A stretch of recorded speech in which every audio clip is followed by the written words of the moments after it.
माघ मास महात्म 27वां अध्याय।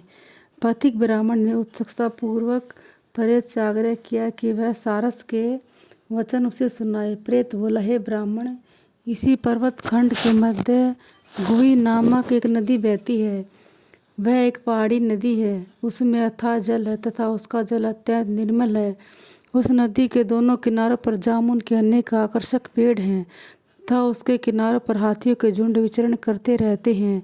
एक दिवस मैं थक कर चूर एक वृक्ष के नीचे झाड़ीदार स्थान पर विचरण कर रहा था कि मुझे दूर नदी तट पर एक सारस दंपत्ति दिखाई दिए। वे आपस में किलोल कर रहे थे। जब वे थक गए तो वहीं एक बड़ी शिला की आड़ में निंद्रा मगन हो गए।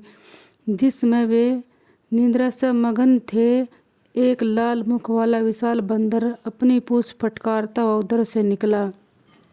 बंदर की आवाज़ सुनकर सारसी जाग गई और भाग खड़ी हुई। निकट के तमाम पक्षी भी भय से चीखते हुए भाग गए, परंतु सारस की निंद्रा भंग नहीं हुई। सारसी दूर भाग भाग कर शोर मचाने लगी, सारस को जगाने लगी, परंतु सारस की आंख नहीं खुली। लाल बंदर ने अचानक सारस को देखा और उसको जोर से पकड़ लिया। सारस की आंख खुल गई। वह डर तथा भय से कांपने लगा। वह समझ गया कि किसी भी क्षण वह बानर उसे समाप्त कर सकता है।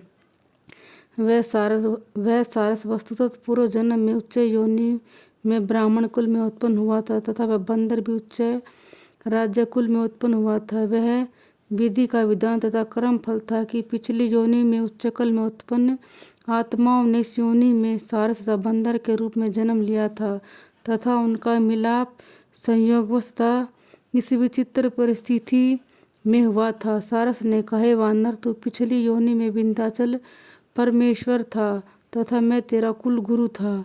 तूने पर्वतेश्वर होते हुए भी प्रजा को बहुत सताया तथा तूने अथाह धन एकत्रित किया। प्रजा के श्राप के कारण मुझे कुंभी नामक नरक मिला। तू भी पाप भोगने के लिए वानर योनि को प्राप्त हुआ है। अब मुझे मारकर क्यों अपराधी बनता है तथा अगले जन्म को भी खराब कर रहा है। भयानक वानर एकदम सचेत ही गया।